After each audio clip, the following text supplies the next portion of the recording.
l'histoire glorieuse de notre lutte pour la liberté.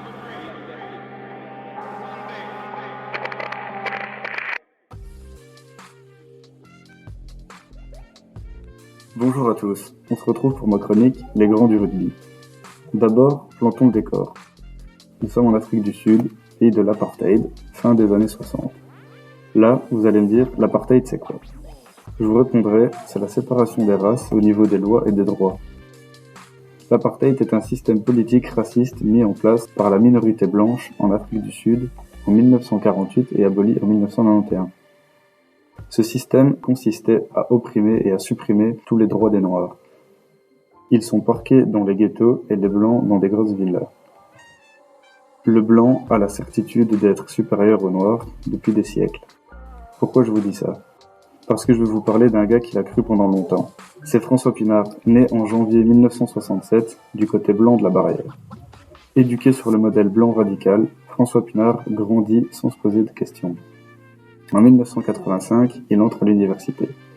Il va y rencontrer d'autres cultures et participer à des débats politiques sur l'avenir du pays. Des rumeurs circulent sur la libération de Nelson Mandela et les Sud-Africains blancs craignent la guerre civile. Nelson Mandela, ça vous parle?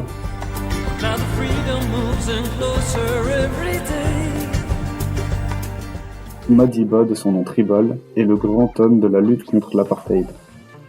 En 1964, son combat l'amène à être condamné à vie pour haute trahison contre le gouvernement blanc. Dans les années 80, ça bouge.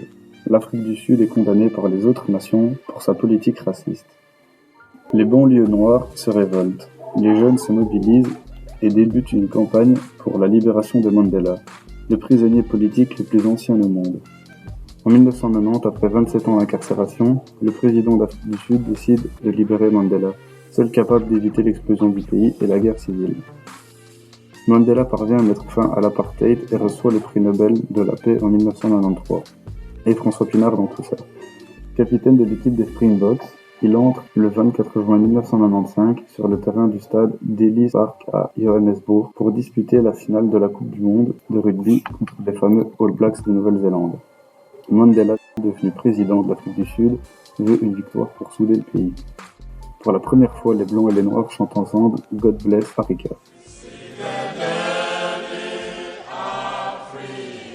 L'Afrique du Sud remporte la victoire. Et c'est revêtu du maillot numéro 6 du capitaine blanc François Pinard que Mandela remet à ce dernier la Coupe du Monde. Le ballon ovale vient d'écrire l'histoire d'un pays noir et d'un homme blanc. Un an après cette victoire, François Pinard est viré de l'équipe nationale. Bonjour la reconnaissance. Il part pour l'Angleterre et devient entraîneur, joueur pour les Saracens, l'équipe de Watford dans la banlieue de Londres. En 1998, il gagne la Coupe d'Angleterre et termine deuxième du championnat national. 2 ans plus tard, il met fin à sa carrière de joueur.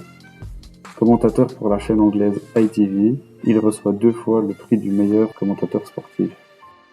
En 2004, il est élu 50e plus grande personnalité d'Afrique du Sud et devient ensuite membre d'une association prestigieuse honorant les plus grands joueurs internationaux de rugby à 15.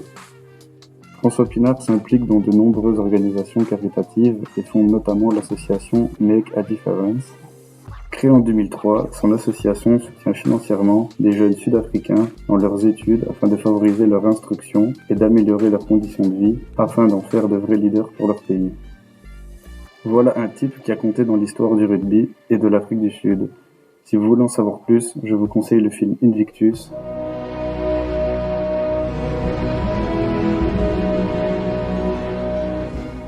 Voilà, c'est fini. À plus et n'oubliez pas, faites du sport.